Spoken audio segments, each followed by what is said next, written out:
कि वो वहाँ पे आयुर्वेद का पाठ्यक्रम लेने चलाते हैं। वो वहाँ हमारे उसमें उद्बोधन में उन्होंने कहा कि पूरी दुनिया में लोग आयुर्वेद को जानना चाहते हैं। फ्रांस में लोग आयुर्वेद को पूरे मनोयोग से जानना चाहते हैं, उनमें बहुत उत्कट इच्छा है और बहुत अध्ययन करना चाहते हैं। हमारे यहाँ साधन उपलब्ध नहीं है। वो हम अब चूंकि भारत जो है मतलब जो विदेशी जो हमारे विदेश हैं, दूसरे देश जो हैं, अन्य देश, उन देशों के साथ में कोलैबोरेशन के साथ में अब शिक्षण के क्षेत्र में भी सहयोग कर रहा है। मतलब हमारे भारतीय विश्वविद्यालय अगर चाहें तो वहां की संस्था से कोलैबोरेशन करके और बीएमएस की डिग्री वगैरह भी वहां चला सकते हैं। ऐसी संभावनाएं बन रही हैं।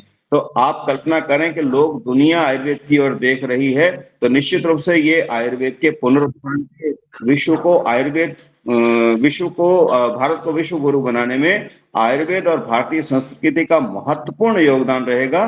तो उस क्रम में विश्व आयुर्वेद परिषद निश्चित रूप से रात दिन अहर्निश प्रयास कर रही है। माननीय प्रधानमंत्री हमारे नरेंद्र मोदी जी आयुर्वेद के क्षेत्र में बहुत काम कर रहे हैं।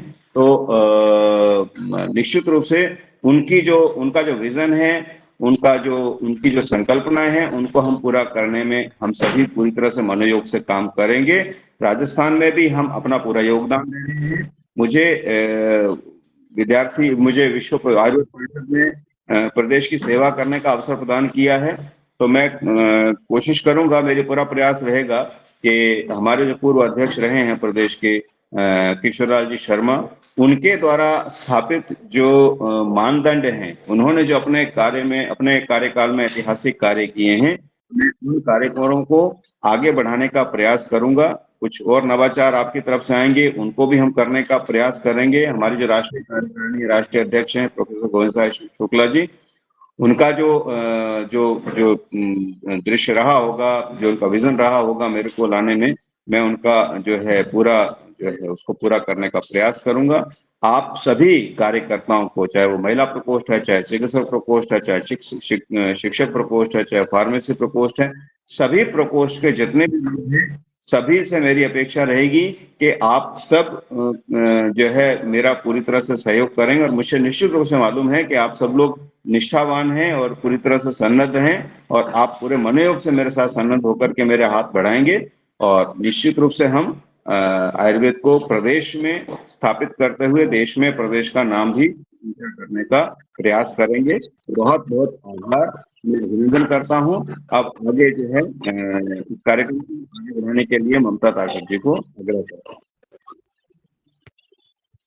थैंक यू सर, बहुत बहुत धन्यवाद। हमारे बीच में सुमन शर्मा मैम जुड़े हुए हैं। मैम आपका बहुत बहुत स्वागत। नमस्ते मैम।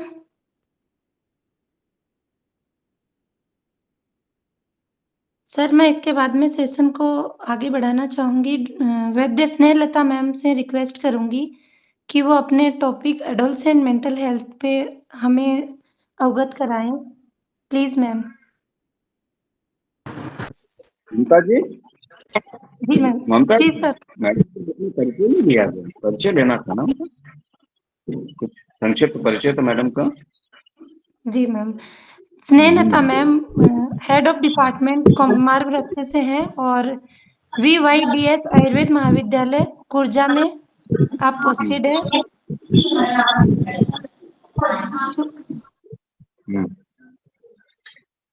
ठीक है madam. Thank you, sir. I think I'm audible. Yes, you are audible ma'am. Yeah.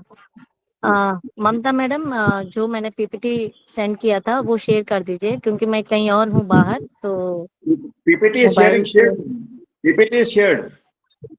Already shared है sir. Yes yes, it is open ma'am. Yeah so first hope of you all, you know sir, मैं देख रही हूँ।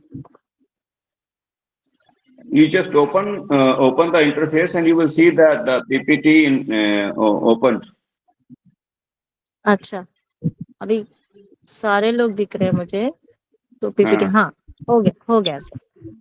So first of all, I would like to congratulate all of you and thank you, sir. Thank you so much for inviting me as a speaker.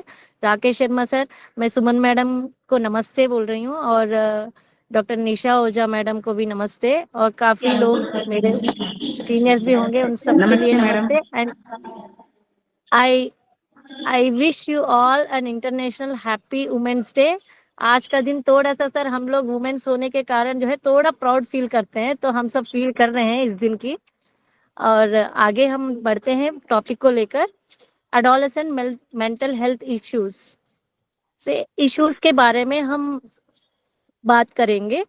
तो mental health issues सच में adolescent में ज्यादा बढ़ रहे हैं कि नहीं, या ये बिहेवियर उनका नॉर्मल है या अबनॉर्मल है? अगर नॉर्मल है तो नॉर्मल हम कैसे जाने, और उनकी अलग सा थोड़ा सा भी डिविएट होता है तो हम किस तरह से उनको जाने, ताकि उनको काउंसलिंग हम कर पाए। और आयुर्वेदिक के मतलब प्रिवेंशन के दौरान आयुर्वेदिक की प्रिंसिपल्स को लेकर या कुछ पंचकर्मा के हेल्प लेकर हम क्या एडोलेसेंट्स को हम कुछ कर सकते हैं कि नहीं, हम इस शॉर्ट 30 मिनट्स की टॉपिक में मैं आपको बताना चाह रही हूँ। तो एडोलेसेंट्स की जो टॉपिक इसलिए लिया गया है क्योंकि एडोलेसेंट्स की जो एज है, it is like to grow into maturity. वो पूरी तरह से मैच्योर नहीं है और ऐसा ही इमेच्योर्ड भी नहीं है, तो उस बीच की फेज होती है एडोलेसेंस, जिसमें उनको लगता है कि हमें सब कुछ पता है, लेकिन डिसीजन लेने में कहीं ना कहीं उनको दिक्कत आती है, लेकिन वो मानने के लिए तैयार नहीं होते हैं। तो ये फेज होता है उनका, क्यों? उनकी फिजियोलॉजिकल, साइकोलॉजिकल और सोशल और physical everything is rapidly functioning. इसी के कारण जो है वो एडोलेसेंट फेज इंपॉर्टेंट है। Next please. और क्यों एडोलेसेंट्स का टॉपिक लिया मैंने? क्योंकि India has the largest adolescent population in the world of 253 million. अभी ये नंबर बढ़ भी सकता है। And every 5th person is between adolescent phase, यानी कि इनको बचाना हमारा कर्तव्य है। क्यों? क्योंकि ये आगे जाकर these are the next generation of leaders and change makers. जो हमें देश को अगर चेंज करना है तो आज के एडोलेसेंट को सही रास्ता में, सही दिशा में उनको लेके जाना हमारा कर्तव्य है, क्योंकि उन्हें नहीं पता कि क्या सही क्या गलत, लेकिन वो समझते अपने आप को कि हमें सब कुछ पता है। तो इसीलिए हम इनको बहुत अच्छी तरह से बचा के आगे की नेक्स्ट जनरेशन तक लेकर जाना है। क्यों? इनके हार्मोन जो है बहुत डिस्टर्बेंस होती रहती है, और वही पीर प्रेशर होगी, वही स्कूल डिस्टर्बेंसेस भी होता रहेगा। आप एक बार पहला स्लाइड दिखाइए प्लीज, फर्स्ट स्लाइड, मेरा नाम के साथ जो स्लाइड था। इसमें अगर हम एक पिक्चर देख रहे हैं, सारे एडोलेसेंट गर्ल चाइल्ड सारे मिलकर मिलजुल कर कुछ काम कर रहे हैं। अगर इनको इस तरह से करते रहेंगे तो इनकी क्रिएटिविटी भी बढ़ेगी, और ये स्क्रीनिंग टाइम भी नहीं रहेगी, ये स्क्रीन ऑफ होके अपना काम करते रहेंगे, सोशल होते रहेंगे, एक दूसरे की प्रॉब्लम शेयर करेंगे। अगर बगल में जो बैठे हैं उनका कोई दिक्कत आएगी तो दूसरा जो है वो समाधान दे सकते हैं, और क्रिएटिव माइंड रहेगी, और खुशी खुशी से काम करेंगे, उनकी एपेटाइट अच्छी होगी, और सारे जो अच्छे हार्मोन्स जो हम डोज हम कहते हैं, DOAC, डोपामाइंस, ऑक्सीटोसिन, सेरोटोनिन और एंडोर्फिन, ये सारे रिलीज होते रहेंगे, ताकि उनकी menstrual, physical, physiological, psychological, social wellbeing सब कुछ अच्छा होने लगता है। थर्ड स्लाइड पे आइए, फोर्थ स्लाइड, यस।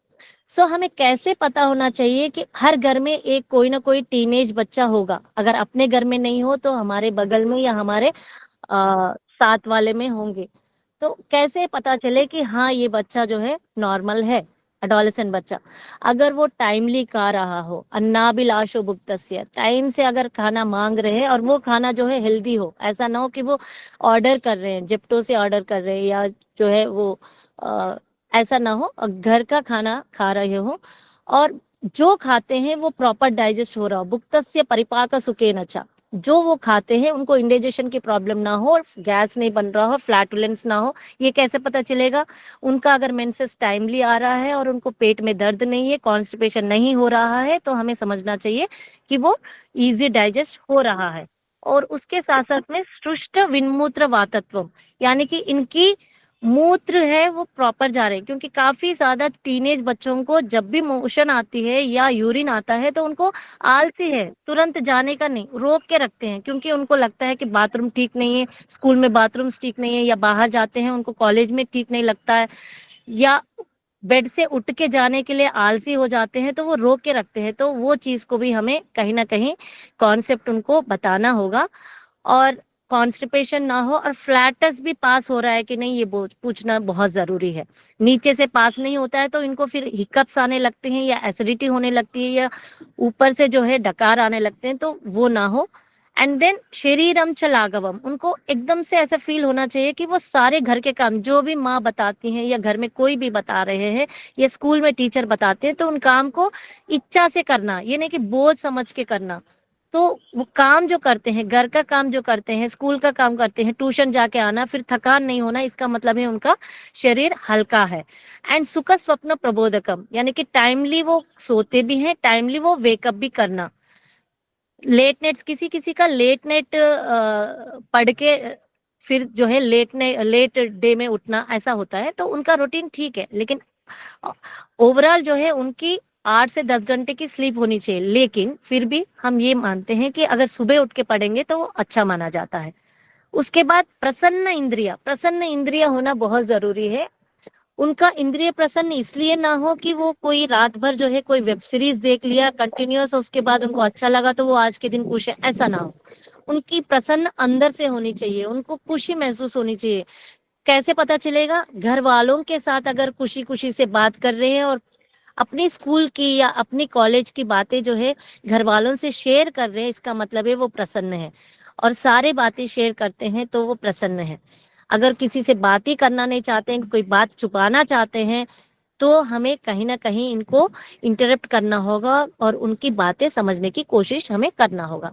सौमनस्य, मन जो है प्रशांत रहना। कैसे पता चलेगा? अगर इनकी मेंसेस टाइमली आ रहा है और भूख ठीक से लग रहा है और नींद लग रही है तो वो सौमनस्य है।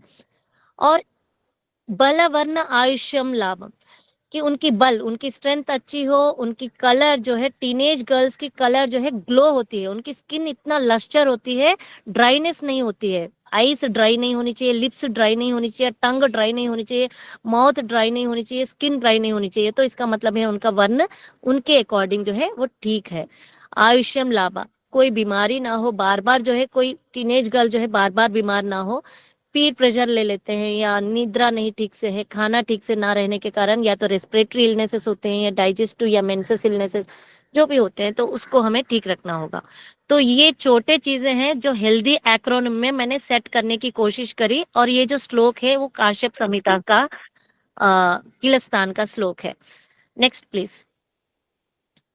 अच्छा, इनकी स्ट्रेंथ, एडोलेसेंट गर्ल्स की स्ट्रेंथ क्या है? फिजिकली अगर हम देखते हैं तो इनकी रैपिड ग्रोथ होती है, तो उनकी कोई भी चीज हम उठाने के लिए जब 40s में हम उठाते हैं तो अरे इतना ज्यादा वजन है, लेकिन वो बड़ा आराम से यूं उठाएंगे।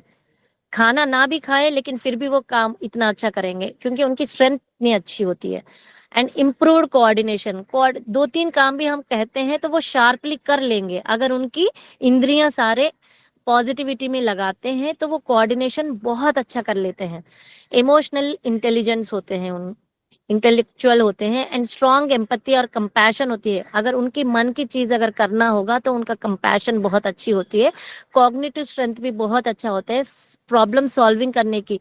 कभी, क्योंकि मेरी भी बेटी टीनेज में है, एडोलेसेंट में है, कभी ऐसा लगता है कि कोई प्रॉब्लम, मुझे ऐसा लगता है कि जहां मैं अटक गई हूँ, मुझे नहीं समझ आ रहा है, तो मैं शेयर करती हूँ तो वो कुछ ना कुछ हल निकालती है। तो फिर मुझे लगता है यार ये इतना अच्छा सोच सकती है। फिर बाद में जब हम फिजियोलॉजी पढ़ते हैं तो हाँ लगता है कि यस दे कैन, क्योंकि उनकी सारे एंजाइम्स, सारे हार्मोन्स, सारे धातुएं अच्छा सा काम करना, और ग्रोइंग फेज में ग्राफ ऊपर की ओर जाती है उनका। क्यूरियोसिटी बहुत अच्छी होती है, और इतना अच्छा वो लोग जो है अफेक्शन और लव वो करते हैं। सोशल स्ट्रेंथ भी है कि अगर हम सोशली बहुत अच्छे लोगों के साथ हम कनेक्ट करते हैं तो वो आराम से कनेक्ट कर लेते हैं, और लीडरशिप क्वालिटीज भी रहते हैं। आप अगर हेड गर्ल बनते हैं, एडोलेसेंट गर्ल जो है स्कूल में, उनको इतना काम रहता है लेकिन बड़ा आराम से कोऑर्डिनेट करके विदाउट एनी स्ट्रेस जो है वो कर लेते हैं। लीडरशिप क्वालिटीज हैं। और अडेप्टेबिलिटी भी अच्छी होती है कि एकदम मतलब किसी चीज से ट्रांसफर करना है, जैसे एक फैमिली है एक जगह से दूसरी जगह एवरी 2 years में ट्रांसफर कर रहे हैं, और टीनेज गर्ल है वो आराम से एडजस्ट कर ले सकती है, ये स्ट्रेंथ है। लेकिन इसके पीछे ये पॉजिटिव में अगर रहते हैं एडोलेसेंट गर्ल्स तो ये सारे उनकी स्ट्रेंथ है। Next please. अगर नेक्स्ट प्लीज।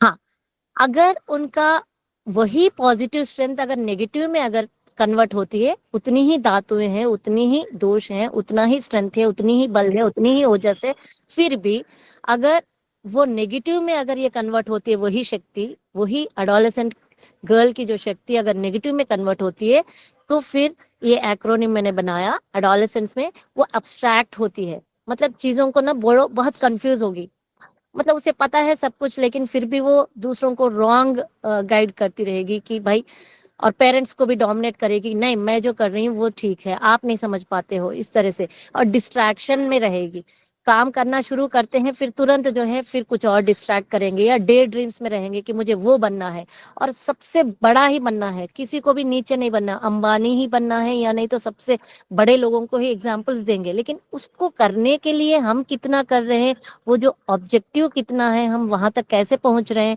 वो चीज नहीं कर पाएंगे। बस वो एक सेट करेंगे और बोलते रहेंगे और कुछ नहीं कर पाएंगे। और ओवर एक्शन भी ज्यादा करने लगते हैं कभी कभार, जो है बिना मतलब की रिएक्ट होना, या नहीं तो बैठे बैठे बहुत खाते रहेंगे, मंच करते रहेंगे, फिजिकल एक्टिविटी नहीं करेंगे तो फिर ओवरवेट ओबेसिटी भी होना। और लोनलीनेस बहुत पसंद करते हैं, नेगेटिव में जाते हैं तो लोनलीनेस ज्यादा पसंद करते हैं। मदर अगर जाके बैठने की भी कोशिश करेंगे, mummy please give me privacy. और उसके लिए मैं एक एग्जांपल भी बताना चाह रही हूँ। अभी 2 दिन पहले मैं फैमिली मैन का वो जोक सुन रही थी, जोक्स आ रहे थे, तो वो उसमें जो है मनोज बाजपेयी है और उनकी टीनेज वही एडोलेसेंट बेटी होती है। तो मॉल में जाते रहते हैं वो लोग, तो मॉल में शॉपिंग करते हैं, लेकिन वो बेटी जो है अपने बिजी रहती है, अपनी मोबाइल लेके मोबाइल में कुछ देखती रहती है। तो उनको शक आता है कि भाई मेरी बेटी का कोई बॉयफ्रेंड तो नहीं है, क्यों हर बार जो है ये मोबाइल ही देख रही है। फिर देन जो है वो पास आके कुछ मोबाइल में देखना चाहते हैं, तो तुरंत वो ऐसा करते, पापा just leave it, leave me, मेरा भी कुछ प्राइवेसी है पापा, why you are doing like that, इस तरह से बोलते हैं। तो उस मूवी में मतलब उस वेब सीरीज में जितने भी वो उस लड़की का जो भी है, अगर ऐसे देखते हैं तो वो नेचुरल है एक्चुअली, वो उस फेजेस में गुजरते रहते हैं। तो उनको अगर हम प्रॉपर काउंसलिंग करेंगे, प्रॉपर सेटअप करेंगे, तो वो पॉजिटिविटी के साइड में आ जाते हैं। ईटिंग इश्यूज बहुत होते हैं, कोई बिंज मतलब बहुत सारे एक साथ खा लेते हैं, फिर उनको लगता है कि नहीं, मतलब टेस्ट के लिए, टेस्ट बर्ड्स को लेके जो है वो जीभ को कंट्रोल नहीं कर पाते, तो बहुत सारा खा लेंगे, लेकिन उनको अचानक याद आता है कि नहीं मेरा पेट बढ़ जाएगा, या मैं बॉडी शेमिंग, मतलब मतलब मैं फिट नहीं रहूंगी, मैं ओबेस में चले जाऊंगी, फिर वो वॉमिटिंग कर लेंगे। तो इस तरह से हरकतें करने लगते हैं एडोलेसेंट गर्ल्स, और दूसरों को कंपेयर करने लगेंगे, और कॉम्प्लेक्शन को लेके कि कोई फेयर है कोई डार्क है तो क्लास में कुछ कर सकते हैं, तो इस तरह से चीजों को लेके ईटिंग इश्यूज कर लेते हैं अपने आप ही।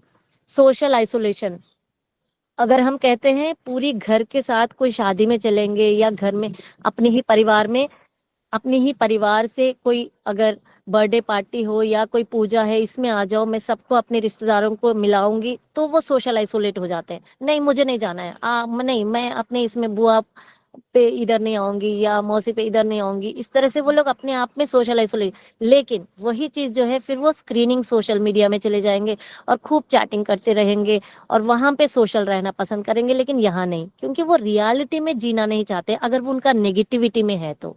दोबारा मैं स्ट्रेस करना चाह रही हूँ, पॉजिटिव जितना है उतना ही नेगेटिव है। And then C for chatting, E for excessive screen time, and N for need privacy उनको चाहिए, and communication low with family members. अगर आप इंग्लिश विंग्लिश मूवी है जिसका श्रीदेवी की बेटी भी जो है एडोलेसेंट होती है, वो भी ऐसा ही टीनेज टाइप की ही गर्ल है, लेकिन कहीं ना कहीं जो है वो अपनी मदर कितना भी अच्छा हो, लेकिन फिर भी उनको ऐसा लगता है कि मैं अपनी मम्मी को अपनी दोस्तों के सामने इंट्रोड्यूस नहीं करना चाहती हूँ, क्योंकि ना मेरी मम्मी को इंग्लिश नहीं आती है और हिंदी में पता नहीं क्या घरेलू बातें करेंगी। तो this type of pseudo prestige जो है इन बच्चों में इस टाइम में दिखने लगते हैं। And eager to know inappropriate things, यानी कि अगर कोई नया फैशन आ जाती है या कोई ट्रेंड चल रहा है जो अनहेल्दी हो, चाहे जैसे ड्रग अब्यूज हो या सब्सटेंस अब्यूज हो या कुछ सेक्स रिलेटेड कोई चीजें कुछ भी हो, तो उनको सोचने की, देखने की, सुनने की, करने की कुछ ना कुछ इस तरह से इच्छा वो करने की प्रदान करते हैं। Next please. अब थोड़ी सी मैं 2-3 स्लाइड जो है एडोलेसेंस को लेके मैं बात कर रही हूँ थियरिटिकल, कि एडोलेसेंट जो है अर्ली, मिडिल और लेट है, जिसमें 10 to 13 में अर्ली कहते हैं, 14 to 16 में मिडिल एंड 17 to 19 में लेट एडोलेसेंस। किसी किसी के घर में जो है 2 लड़कियां होते हैं जिसमें दोनों एडोलेसेंट होते हैं, लेट एडोलेसेंट में एक रहेंगी, एक मिडिल या अर्ली में, इस तरह से रहेगा। तो बड़े सिस्टर का जो बिहेवियर से काफी इम्पैक्ट जो है छोटे सिस्टर का होता है। तो उस हिसाब से जो है हमें पहले ही बच्चे को हमें सही रास्ता दिखाना बहुत जरूरी है। स्टेजेस हैं, जो अर्ली में क्या होगा, ग्रोथ स्पर्ट ज्यादा होता है, बिगिनिंग ऑफ सेक्सुअल मैच्योरेशन होगी, एंड मिडिल में आते आते जो है यही और स्ट्रांग होने लगता है और थिंकिंग बिकम्स मोर रिफ्लेक्टिव होती है, और लैटर में जो है वो एकदम से थोड़ा सा एडल्ट फॉर्म में आने लगते हैं। Next, physical and psychological growth जो मैंने कहा है वो सब होने लगता है, जिसमें अडल्ट की जैसी वेट और हाइट ग्रोथ स्पर्ट हो जाती है। अचानक जो है, जो लड़की को 2 साल पहले देखा तो शॉर्ट हाइट होती है, अचानक 2 साल के बाद देखते हैं तो एकदम लंबी हो जाती है एडोलेसेंट फेज में, और चेंजेस आने लगते हैं, माँ के जैसे दिखने लगती हैं, बाप के, मतलब फीचर्स बहुत अच्छे आने लगते हैं, एकदम क्लियर आने लगते हैं। और साइकोलॉजिकल हम देखते हैं तो साइकोलॉजिकल में भी काफी सारे पॉजिटिविटी भी रहता है, नेगेटिविटी भी रहता है। इसमें हमें सिर्फ और सिर्फ नरिशमेंट और stay tuned with adolescent, keep in touch, communication अच्छा रहना चाहिए, यही सब हमें करते रहना चाहिए उनको। नेक्स्ट, सेक्सुअल ग्रोथ भी होती है, जिसमें गर्ल्स में कि ब्रेस्ट का buds, pubic hair, growth spurt, menarche के इनलार्जमेंट ऑफ सारे जो अंदर के ऑर्गन्स वो एनलार्ज होने लगते हैं, अंडर आर्म हेयर आने लगता है। Next please. तो ये सारे अभी तक हमने जो नॉर्मल कैसे होते हैं, उनकी पॉजिटिव स्ट्रेंथ क्या है, फिर देन नेगेटिव में वही होगा तो क्या हो सकता है, वो सब हमने पढ़ा। अगर नेगेटिव अगर होता है तो अचानक नहीं होता, उसका कोई तो ट्रिगर पॉइंट्स होते हैं, उनको उस नेगेटिविटी की तरफ लेके जाता है। वो क्या प्रॉब्लम्स है, जैसे कि अगर अगर जो है एक टीनेज में एक बेटी है, और उसके बाद काफी लेट के बाद जो है प्लान किया होगा उन्हीं के घर में, और एक बेटा या बेटी फिर दोबारा हुई है, तो सारा जो है उनकी डाइवर्शन जो है, प्यार या जो भी होगा, अटेंशन पूरा जो है वो बच्चे की तरफ चले गया, नया बच्चे की तरफ। तो अचानक ये एडोलेसेंट, अर्ली एडोलेसेंट वाला खासकर जो लड़की है, वो एकदम से ऐसा हो जाती है कि मैं अकेली हो गई हूँ, मुझे कोई देख नहीं रहा। तो उसमें ट्रिगर हो सकती है वो नेगेटिविटी की तरफ जाने के लिए। फिर दिन क्या होता है, कोई death of A loved one, कोई दादा से, दादी से, नानी नाना से बहुत अटैच होते हैं, खासकर पेरेंट्स से भी ज्यादा अगर होगा, तो वहां अगर वो खो जाती हैं तो तुरंत उनको फिर अगर प्रॉपर केयर नहीं मिल पाती है तो वो नेगेटिविटी की साइड जा सकती है। और अगर किसी किसी किसी बेटी को सेक्सुअल अब्यूज हुआ, चाहे वो फिजिकल हो या कुछ हो, और खासकर जो है वो घर परिवार के ही उन लोगों से अगर होता है, तो वो ट्रॉमा जो है पूरी लाइफ टाइम के लिए रहता है। तो यहाँ हमें बेटी बचाओ बेटी पढ़ाओ वाला जो सीन होती है, यहाँ बचाना बहुत जरूरी होता है। एंड पॉवर्टी अगर होगी, जो वो चाह रही कि मैं और आगे जाके पढूं, वो चीज नहीं कर पा रहे अपने पेरेंट्स, तो भी दिक्कत हो सकती है। और डोमेस्टिक वायलेंस हो, या स्कूल में जो है पीर एक दूसरे को जो है वो करना। एक एग्जाम्पल अभी मैं दे रही हूँ, हमारे कॉलेज में अभी एक ग्रीवेंस रिड्रेसल में एक लेटर आई हुई थी, उसमें हमें देख के तो लगा, फिर दोनों बच्चों को बुलाया हमने, गर्ल्स को। फिर उसमें ये आया कि एक लड़की दूसरी लड़की को कह रही कि आपका कॉम्प्लेक्शन बहुत डार्क है, तुम अपने आप को क्या समझती हो, तुम कुछ नहीं हो, ये वो, एंड ऑल द टाइम वो रेगुलर बोलने लगी। तो उसमें उनको लगा कि सच में मैं शायद ऐसा कुछ हूँ। एंड ऐसे करते करते जो है फिर वो 2-3 साल सहनी, उसके बाद जो है उसने कंप्लेंट डाला कि मैं बहुत डिप्रेशन में जा रही हूँ, क्योंकि ये बार बार जो है मुझे ऐसे कर रही है। यानी कि पीर प्रेशर, कोई एक लड़की ही दूसरे लड़की को, उसी एज वाली, लेकिन वो दूसरे को ऐसा कर रही है, तो हमें उस दूसरी वाले को काउंसलिंग करना बहुत जरूरी लगता है। और उसके बाद जो है, next please. Minor health issues, minor health issues होते हैं। तो माइनर हेल्थ इश्यूज में जो अभी स्क्रीन में दिख रहे हैं, ईटिंग प्रॉब्लम्स हो सकती है, एंड बाकी सारे जो प्रॉब्लम्स मैंने ऑलरेडी बता चुकी हूँ वही रिपीट हो रहे हैं, वही सारे प्रॉब्लम्स हैं, माइनर हेल्थ इश्यूज। इसी समय में हम उसको अगर हम देखते हैं तो आगे जाके ये मेजर में नहीं कन्वर्ट होंगे। Next please. इसमें हम आयुर्वेद में हम क्या कर सकते हैं? देखिए, आयुर्वेद में पहले से ही हमारे प्रिंसिपल्स बहुत स्ट्रांग है। अगर हम सूत्रस्थान देखते हैं गुरु, तो बहुत सारे पॉइंट्स हमें मिलते हैं।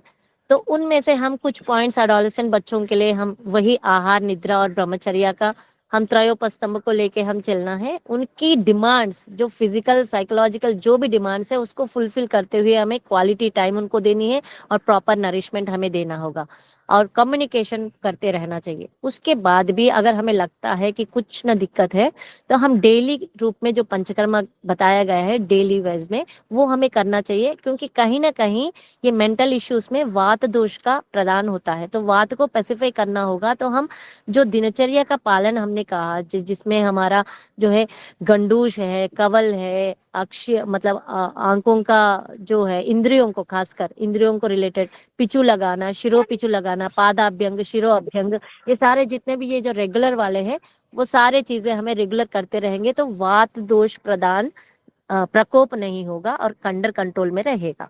और उसके बाद भी अगर हमें लगता है तो उस प्रॉब्लम स्पेसिफिक उनको क्या दिक्कत है। इंसोम्निया आजकल बहुत ज्यादा हो रहे बच्चों में, और जो है बार बार कुछ भी कहे तो रोने लगते हैं। एडोलेसेंट गर्ल्स को अगर वो गलत करते हैं, एक और अच्छा पॉइंट मुझे याद आ गया, हमें कैसे पता होना चाहिए कि मेरी लड़की जो है सही है या गलत है? तो अगर वो बिना मतलब की रो रही है, कुछ भी कहो तो भी रो रही है, टॉलरेंस पावर बिल्कुल खत्म है, तो वो कहीं ना कहीं कुछ गड़बड़ कर रही है या गड़बड़ करने की कोशिश कर रही है। नहीं भी कर रही है, उसके मन में वो आलोचना आ रही है। तो वो ध्यान रखते हुए हमें इन लोगों को shirodhara, I advise all the adolescent girls to undergo shirodhara once in a year.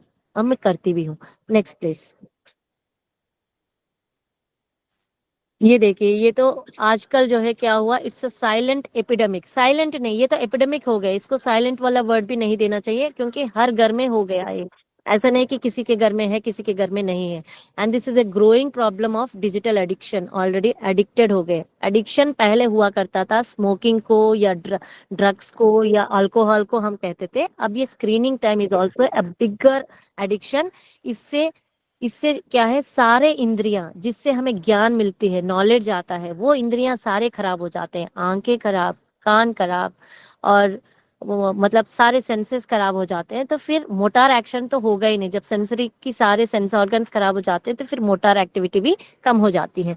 तो इसीलिए हमें इनको कोई ना कोई ऐसे औषधि, चाहे शंखपुष्पी हो या चाहे ब्राह्मी हो, चाहे जो है रिलेटेड मेदी रसायन, चाहे इष्टि मधु हो, हाँ, या गुड़ूची हो या आमलकी हो, उनकी अपनी प्रकृति के अनुसार जो है एक चलाते रहना चाहिए, उनके मेंसेस की भी हिस्ट्री लेते हुए। और साथ में नींद रहना बहुत इंपॉर्टेंट है। Next please. काउंसलिंग हम कैसे करेंगे? तो हेल्थ केयर सर्विसेज, हमें आयुर्वेदिक हेल्थ केयर सर्विसेज ऐसे होना चाहिए जिसमें adolescent friendly health care services हो, जिसमें वो खुलकर, वो लड़की हमसे बात कर सके, वो बच्चा हमसे खुल के बात कर सके, पेरेंट्स से जो नहीं बात कर रहे हैं वो हमसे बात कर सके।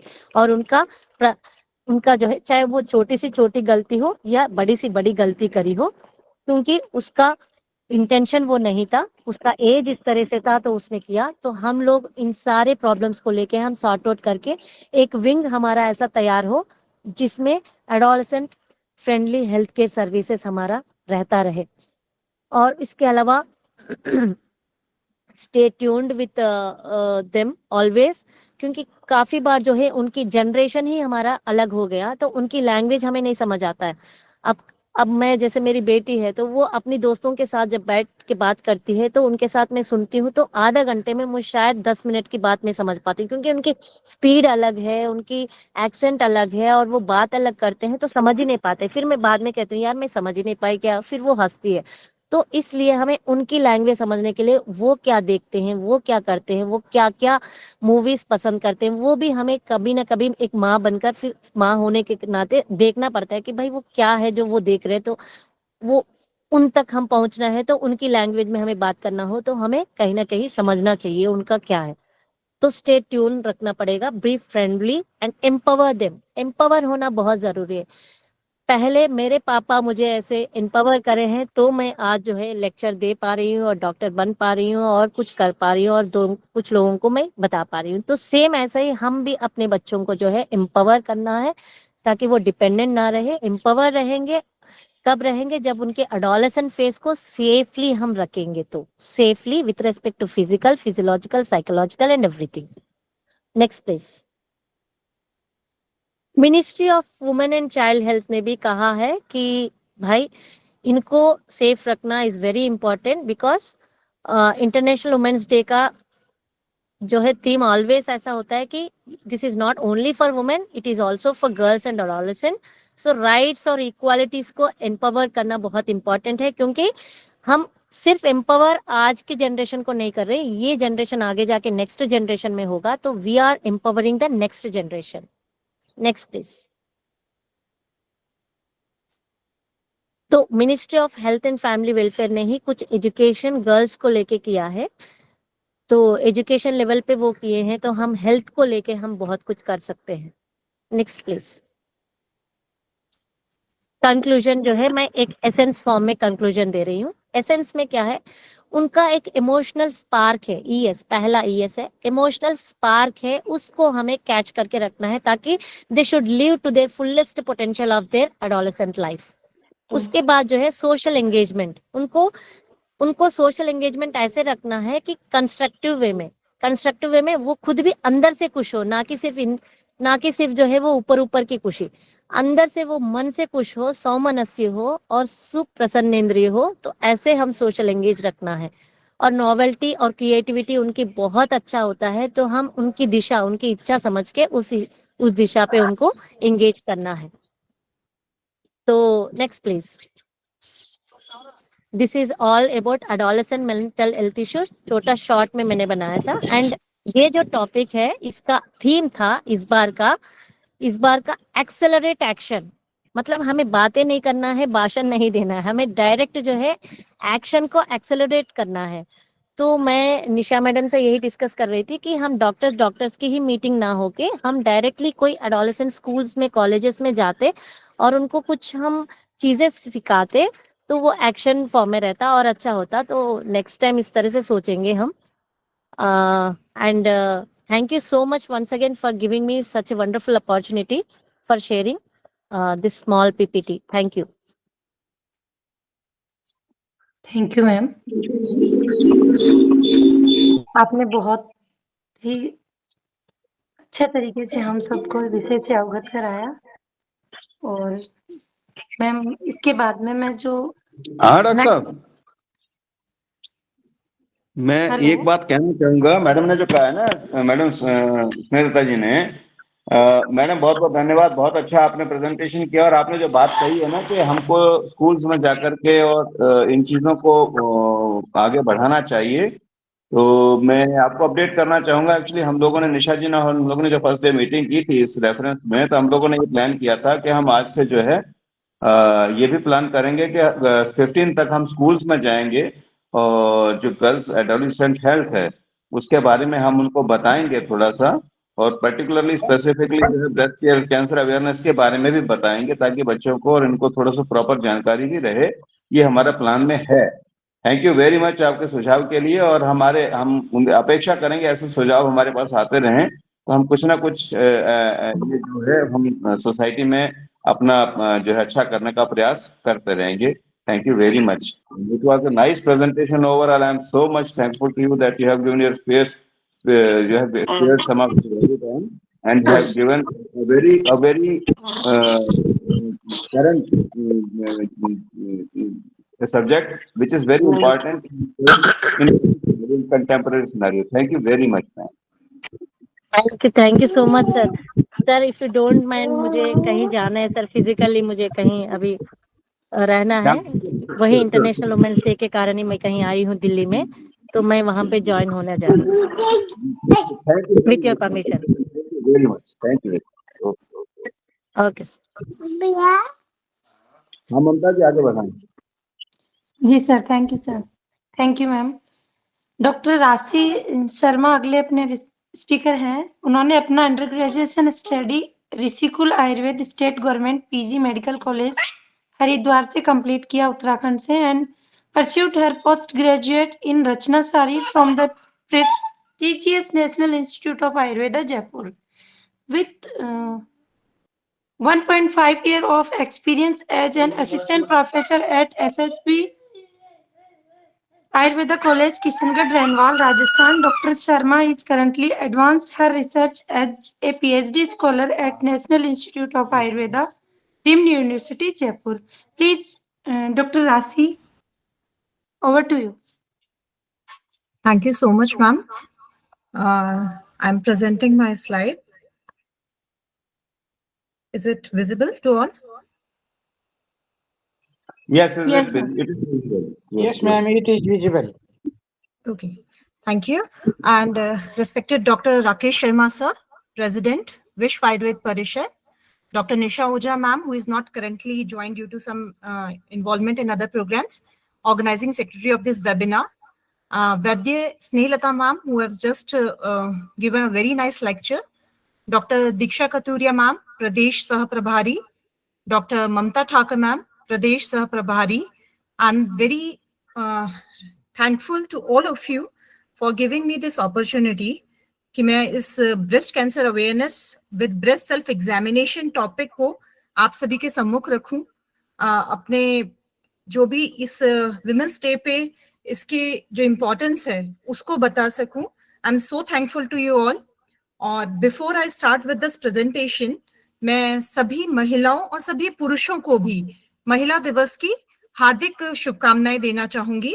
अभी कुछ ही क्षणों पहले मैं ऑलमोस्ट 2 to 3 days पहले मैं एक बुक पढ़ रही थी जिसमें लिखा हुआ था कि श्लोक का या देवी सर्वभूतेषु शक्ति रूपेण संस्थिता. So they have analyzed in a manner which I like the most. For सर्वभूतेषु they have considered all the प्राणी, that is including male as well as females, और उनके अंदर जो शक्ति रूप में स्थित है उसको नमन कर रहे हैं. तो मेरे हिसाब से सिर्फ महिलाओं में ही शक्ति नहीं है, पुरुषों में भी एक फेमिनिन एनर्जी होती है, ऑल्दो मैस्कुलिन एनर्जी डोमिनेंट रहेगी, बट इन फीमेल्स वो फेमिनिन एनर्जी डोमिनेंट रहती है. तो मैं उस दोनों ही मेल्स एंड फीमेल्स को ये कॉन्ग्रेचुलेट करूंगी आज का women's day. And with the due permission of doctor Rakesh Sharma sir, sir can I start with the presentation? Yeah, please carry on. Thank you, sir. Topic is breast cancer awareness with breast self examination. अभी इस topic को discuss करने का इस महत्वपूर्ण कहना चाहिए podium पर क्या इंपॉर्टेंस है. बेसिकली अगर हम ब्रेस्ट कैंसर के बारे में देखें तो it is the most common cancer जो कि अभी इंडियन फीमेल्स में परसिस्ट कर रहा है. मतलब almost 27% of all cancer, cervical ले लें, ओरल कैंसर ले लें, उन सभी में सबसे ज्यादा ब्रेस्ट कैंसर डोमिनेटिंग है at this current scenario. Second is the mortality rate. Even earlier, almost 10 years before, we have the maternal mortality rate at the highest point, at the highest peak, which represents, जो कि क्या कहता है कि जब आप pregnancy के time पे जो डेथ्स हो रही हैं, सेकेंडली जब आप चाइल्ड बर्थ के टाइम पर जिन फीमेल्स की डेथ हो रही है, that is considered as the maternal mortality. उससे भी एक्सीड कर रहा है आज के सिनारियो में ब्रेस्ट कैंसर मोर्टेलिटी रेट, और वो भी 1.6 to 1.7. मतलब it is almost twice the times of the maternal mortality rate. तीसरा सिनेरियो जो बहुत ही भयावह है वो है कि हर 28 महिलाओं में से एक महिला आज ब्रेस्ट कैंसर को डेवलप करने के लिए लाइकली भी है और उस रिस्क को होल्ड कर रही है. तीसरा भयावह जो सिनेरियो है वो है कि यूएस, इंडिया और चाइना, ये तीनों countries almost 1/3 of the global breast cancer cases में अपना योगदान दे रही है, जो कि एक बहुत ही टेरिफाइंग और हॉरिबल सिचुएशन है. थर्डली अगर हम इधर देखें तो इंडिया की कंसिडरेशन में Kerala, Tamil Nadu and Delhi, and from the recent updates I would like to enter Haryana is also there in the highest rate for the breast cancer. ये सिनेरियो के बाद कुछ वार्निंग्स हैं, अभी कुछ पेपर कटिंग्स और कुछ ऑनलाइन जो रिपोर्ट्स हैं मैं उसको आपके सामने रख रही हूँ कि WHO ने वार्न किया है राइजिंग ब्रेस्ट कैंसर केसेस को जो इंडिया में इफेक्ट कर रही हैं. उन्होंने बोला है कि इतना भयावह सिनारियो होने वाला है कि आपकी जो बेटर आउटकम्स और मॉर्टेलिटी है उसके लिए हमें जरूर कुछ ना कुछ करना है. सेकेंड आप कटिंग अगर देखना चाहें तो उसमें ये लिखा हुआ है कि breast cancer cases in India expected to almost triple in the next 30 years. So this scenario is also a very alarming scenario. नीचे आप कुछ फेमिलियर फेसेस देख रहे हैं, महिमा चौधरी, हिना खान एंड सोनाली बेंद्रे. ये हम लोगों के आइडल्स होते हैं, बॉलीवुड हैं, कई लोग फॉलो करते हैं. These women, they are also at the time इनको भी ब्रेस्ट कैंसर से जूझना पड़ा है. But the positive point is that ये तीनों जो फेसेस मैंने यहाँ लगाए हैं, दे आर लाइक, अगर हम पैसा की बात करें, फाइनेंशियल रिसोर्सेज की बात करें, तो वो फाइनेंशियल रिसोर्सेज इनके पास एम्पल हैं. तो they can go for chemotherapies, they can go for a very better treatment outside the India, abroad में भी जा सकते हैं. But what about the middle class? उस मिडिल क्लास का क्या होगा अगर वो ब्रेस्ट कैंसर से जूझते हैं? तो जो रीसेंट ट्रेंड हमने देखा है उसमें यही है कि जो इंडियन वुमेन है वो अर्ली 30s to 50s इनके बीच में बहुत ज्यादा हाई रिस्क रहता है, और इंसिडेंस रिस्क जो पीक करता है that is between the age of 50 and 64, almost the menopausal age. हर 28 में से, जैसे मैंने पहले बोला, कि एक Indian women is likely to acquire the breast cancer. Then इसका जो ट्रेंड है वो अर्बन वुमेन में ज्यादा है in comparison to rural women. Next, these are also some graphs that are showing that breast cancer is accelerating far behind than the uterine cervix cancer, which was really alarming from our point of view. Secondly, अगर reports देखते हैं कि हर 4 minute में एक Indian women जो है वो diagnose हो रही है ब्रेस्ट कैंसर से, तो more than half of the Indian women are diagnose with stages 3 और 4. तो जब हम 3rd और 4th स्टेज में कैंसर को डिटेक्ट कर पा रहे हैं, तो उसका क्या है कि ट्रीटमेंट प्रोटोकॉल चेंज होगा, उसका कॉस्ट ऑफ जो ट्रीटमेंट है वो भी ज्यादा होगा, और जो चांसेस ऑफ रिकवरी है वो बहुत मिनिमल हो जाएंगे, जिससे कि मॉर्टेलिटी रेट बढ़ेगा. तो इन सारे सिनेरियोस को ध्यान में रखते हुए मैं थोड़ा सा आप लोगों को ब्रेस्ट एनाटॉमी की तरफ भी लेके जाऊंगी. एज यू कैन सी, यहाँ पर ब्रेस्ट एनाटॉमी में जब हम ब्रेस्ट के कैंसर्स की बात करते हैं, सो ब्रेस्ट कैंसर्स के जो टाइप्स हैं वो है ductal carcinoma and lobular carcinoma basically, और एक इन्फ्लेमेटरी ब्रेस्ट डिजीज. तो आप यहाँ पर देख सकते हैं कि this one whole pattern is considered as lobe, and this light pink colour shade, these are lobules, जो कि मिल्क प्रोडक्शन में काम में आते हैं. और ये जो डक्ट्स हैं ये कैरी करती हैं उस मिल्क को टिल द निपल, ठीक है, इन द लैक्टेटिंग वुमेन. अब ये सारा सिनेरियो जब कैंसर से अफेक्टेड होता है, अगर डक्ट में कैंसर है that is considered as ductal carcinoma, और अगर लोब्यूल्स में कैंसर है that is considered as lobular carcinoma. अब ब्रेस्ट एनाटॉमी के जो इंपॉर्टेंट टॉपिक्स हैं that is that adipose tissues में होता है, जो कि एक कारण बन जाता है कार्सिनोमा या ट्यूमर को डेवलप करने के.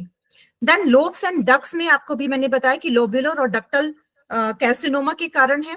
देन एनाटॉमिकल कंपोनेंट्स, यानी कि ब्लड वेसल्स और लिम्फ वेसल्स, ये एनाटॉमिकली बड़े कहना चाहिए रिस्पॉन्सिबल हैं for the carrying of the cancerous sales, यानी कि मेटास्टेसिस के लिए ये जो एलिमेंट्स हैं ब्लड वेसल्स और लिम्फ वेसल्स, ये आपके कैरी करते हैं. अब बेसिकली अगर कैंसर सेल में क्या होता क्या है, हमारा एक हेल्दी सेल है ब्रेस्ट में, उसमें अगर कोई भी डैमेज डीएनए सेल में प्रेजेंट है तो वो सेल क्या होता है, म्यूटेट हो जाता है, मतलब कि अपने फॉर्मेशंस को चेंज करेगा, कुछ भी म्यूटेशन होगा. तो म्यूटेटेड सेल क्या करेगा, अनचेक्ड रिप्रोडक्शन, उसमें कंट्रोल्ड रिप्रोडक्शन नहीं रह के अनचेक्ड रिप्रोडक्शन की स्टेज में जाएगा, और वो एक नंबर में ग्रो करेगा. तो that would be converted firstly in the tumour, and then that tumour might convert into the cancerous cells. तो हर ट्यूमर कैंसर में कन्वर्ट होगा ये भी जरूरी नहीं है, और जो आपका बिनाइन ट्यूमर है वो लाइफ लॉन्ग कई बार ऐसा पड़ा भी रहता है, और जो मैलिग्नेंट ट्यूमर है वो उसके चांसेस 90 to 95% होते हैं कैंसरस सेल में कन्वर्ट होने के. नेक्स्ट, अगर हम कॉजेस की बात करें तो अभी तक भी विमेंस को जो कैंसर से सफर करती है उनको ये नहीं पता होता, कई बार उनकी फैमिली हिस्ट्री में भी नहीं होता, उनकी डाइट भी बड़ी प्रॉपर होती है, उनको ये कारण नहीं समझ में आता कि why I am suffering from this breast cancer. So it is not caused by stress or by injury to the breast. ये एक मिथ है कि आपको स्ट्रेस है या आप इंजरी कोई लगा हुआ है ब्रेस्ट पे तो आपको ब्रेस्ट कैंसर होगा, तो ऐसा ये कारण कहीं पर भी एस्टैब्लिश नहीं है. देन हिस्ट्री या डिजीज कोई फैमिली में है, रिस्क फैक्टर है, तो आपको ब्रेस्ट कैंसर हो गया, ये भी जरूरी नहीं. जिनकी फैमिली हिस्ट्री में नहीं भी है वो भी ब्रेस्ट कैंसर से सफर करते हैं. देन क्या होता है कि older, getting older does increase your risk, क्योंकि जैसे हमने बोला कि 40s to 80s ये जो एज ग्रुप है मेनोपॉजल की तरफ जब हम जाते हैं तो हम ब्रेस्ट कैंसर की रिस्क को बढ़ा हुआ पाते हैं। अब जो फैक्टर्स अगर इंक्रीज करते हैं रिस्क को, उनकी अगर हम बात करें तो हम सबसे पहले देखेंगे इसमें फैमिली हिस्ट्री। तो बहुत ही इजी वे आउट में मैं बताऊंगी, अगर आपके मदर, सिस्टर या डॉटर, आपकी माँ, आपकी बहन या आपकी बेटी, उनको कोई ब्रेस्ट कैंसर डेवलप्ड है, ऑलरेडी डायग्नोस्ड है, तो बिफोर मेनोपॉज, एक कंडीशन इसको इंपॉर्टेंस दीजिएगा, बिफोर मेनोपॉज, तो आपको 3 गुना ज्यादा रिस्क है कि आप ब्रेस्ट कैंसर को डेवलप करेंगे। First thing, this is family history. Second, अगर आपके 2 या उससे ज्यादा क्लोज रिलेटिव्स, यानी कि कोई कजन है, कोई आपकी मैटरनल या पैटर्नल आंटी है, यानी कि बुआ या मासी जो फर्स्ट ब्लड रिलेशंस में है, या आपकी ग्रैंड मदर्स हैं, यानी कि नानी या दादी, उनको अगर ब्रेस्ट कैंसर है तो आप रिस्क में हैं। रिसेंटली साइंटिस्ट ने माना है कि कुछ म्यूटेशन होता है जीन्स में, उसकी वजह से भी ब्रेस्ट कैंसर होता है, और उन जीन्स का नाम दिया है BRCA1 एंड BRCA2, जो कि ससेप्टेबिलिटी को बढ़ाते हैं। तो ये जेनेटिक एनालिसिस से पता चलता है कि हमें ये जीन अगर प्रेजेंट है तो ब्रेस्ट कैंसर के लिए रिस्क है। तो सिंपल ब्लड टेस्ट होता है, और या फिर सलाइवरी टेस्ट भी कंडक्ट करते हैं इसमें। सेकेंड आता है आपका पर्सनल हिस्ट्री। अब पर्सनल हिस्ट्री में बड़ी सारी चीजें होती हैं कि जैसे अगर आपको ब्रेस्ट कैंसर है तो you are risk of getting it again. आपको एक बार डायग्नोज हुआ, राइट ब्रेस्ट में हुआ, तो आपको लेफ्ट ब्रेस्ट में भी हो सकता है, ठीक है। तो ये एक पर्सनल हिस्ट्री हो गई। देन अगर बिनाइन कोई ब्रेस्ट डिजीज है, जैसे कि for example fibrocystic breast disease, तो भी आप रिस्क में हैं कि आपको ब्रेस्ट कैंसर हो सकता है। अगर आपको डायग्नोज हुआ है ब्रेस्ट कैंसर बिफोर और आप 2 years तक after taking chemotherapy you are fine, तो वो रिस्क रिड्यूस हो जाता है। मतलब 2 साल के बाद अगर रिलैप्स नहीं हुआ तो you are in a safe zone. पर अगर 2 साल के बीच में वापस से रिलैप्स हुआ, that also comes under the personal history. Third is the if you began menstruating early, अगर आप 12 साल की उम्र से पहले मेंस्ट्रुएशन स्टार्ट होता है तो भी ये एक रिस्क फैक्टर में जाता है उन फीमेल कैंडिडेट्स के लिए कि आपको भविष्य में ब्रेस्ट कैंसर डेवलप होने की आशंका है। Then if you take the birth control pills, ये एक एविडेंस मेंशन्ड है, बट इसके लिए अभी रीसेंट एडवांसमेंट्स और रीसेंट थ्योरीज कहती हैं कि इसके लिए अभी कोई भी एविडेंस कंक्लूसिव नहीं है कि जो बर्थ कंट्रोल पिल्स ले रहे हैं उनको ब्रेस्ट कैंसर की संभावना बनती है। देन लेट मेनोपॉज, ये भी एक बहुत बड़ा फैक्टर है कि आफ्टर द एज ऑफ 55 आपको ब्रेस्ट कैंसर डेवलप हो सकता है। एक फैक्टर इसमें है आपकी पर्सनल हिस्ट्री में कि if you never have children, जिनके बच्चे नहीं हैं उनको भी ब्रेस्ट कैंसर डेवलप हो सकता है। और if you have children but when you are 30 और ओल्डर, अगर आपको 30 से ज्यादा की उम्र में आप के बच्चे हुए हैं तो भी ब्रेस्ट कैंसर की संभावना बनती है। और इसमें एक बड़ा ही इंपॉर्टेंट फैक्टर है कि डेंस ब्रेस्ट जिनकी है, डेंस ब्रेस्ट का बड़ा सिंपल सा मतलब है कि ब्रेस्ट में ग्लैंडुलर, कनेक्टिव और फैटी टिश्यू होता है। तो जो ब्रेस्ट डेंसिटी है वो डिस्क्राइब करने के लिए different proportion of tissues, in tissues का डिफरेंट प्रोपोर्शंस है, वो डिटेक्ट किया जाता है मैमोग्राम के जरिए। तो अगर डेंस ब्रेस्ट में जो कनेक्टिव या ग्लैंडुलर टिश्यू है वो हाई क्वांटिटी में होगा और फैटी टिश्यू जो होगा वो लो क्वांटिटी में होगा। तो इस तरीके से आपको पता चलता है कि अगर डेंस ब्रेस्ट है किसी पेशेंट की, किसी फीमेल की, तो she is susceptible to the risk of breast cancer. Last comes the lifestyle. Lifestyle factors में आपकी cigarette smoking, fried foods, alcohol, very like lot of time in the sun exposure, environmental pollutants, infections, obesity और physical inactivity, ये सारे के सारे contribute करते हैं to the risk of having breast cancer in the females. Next slide में अगर हम कुछ मिथ्स देखें इसके बारे में, breast cancer is not contagious, ये फैलता नहीं है, ये कोई छुआछूत की बीमारी नहीं है। It is not caused by wearing underwire bras. It is not caused by deodorants और antiperspirants. हम डिओ लगाते हैं, परफ्यूम लगाते हैं, एंटीपर्स्पिरेंट्स यूज करते हैं, उनसे ब्रेस्ट कैंसर नहीं होता। It is not caused by mammograms. जो फीमेल्स अवेयर होती हैं और रेगुलर इंटरवल पे 40 प्लस के बाद अपने ब्रेस्ट का मेमोग्राफी करवाती हैं, मेमोग्राम्स लेती हैं, उनको ब्रेस्ट कैंसर नहीं होता। उसका रेस जो है कभी भी कैंसरस सेल्स को क्रिएट नहीं करता। नॉट कॉज बाय कैफीन, जो ज्यादा कॉफी पीते हैं, टी पीते हैं, उनसे ब्रेस्ट कैंसर नहीं होता। It is not cause by microwave या सेलफोन। ये this theory has been recently 2024 नवंबर में पब्लिश हुई है, जो कि ये कहती है कि सेलफोन्स या माइक्रोवेव से भी ब्रेस्ट कैंसर का नहीं है। तो ये मिथ्स हमें अपने दिमाग से निकाल देने चाहिए। नेक्स्ट जो इंपॉर्टेंट चीज है, जब हम प्रिस्क्रिप्शन देते हैं किसी ऑन्कोलॉजिस्ट का, तो हमको समझ में भी आना चाहिए कि वेदर उसने लिखा क्या है। हम कैसे समझेंगे कि ये कौन से स्टेज का कैंसर है, कौन सी साइड का कैंसर है, किस तरीके से हम उसको समझ पाएंगे। तो उसके लिए एक सिंगल स्लाइड में बहुत ही कंसाइज फॉर्म में मैं आपको बताना चाहूंगी। बेसिकली 4 क्वाड्रेंट्स डिसाइडेड होते हैं, जो कि हम सभी जानते हैं ब्रेस्ट में। तो उन क्वाड्रेंट्स के हिसाब से और क्लॉक पोजीशन के हिसाब से कुछ कोडिंग दी जाती है, जिनको बोलते हैं ICD-10 कोड्स। ICD-10 कोड्स का फुल फॉर्म है international classification of disease for oncology. तो इसमें अगर जैसा कि आप देखेंगे, मेरा कर्सर है राइट ब्रेस्ट पे, अगर हम देख रहे हैं, this is the 12 o'clock position, यहाँ 1 o'clock, 2 o'clock, इस तरह से ये पोजीशन सबमर्ज्ड है। तो जो सेंटर है, यानी कि निपल वाले एरिया में अगर ब्रेस्ट कैंसर है, that is denoted by C500।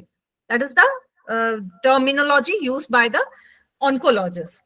Secondly, अगर एरियोलर रीजन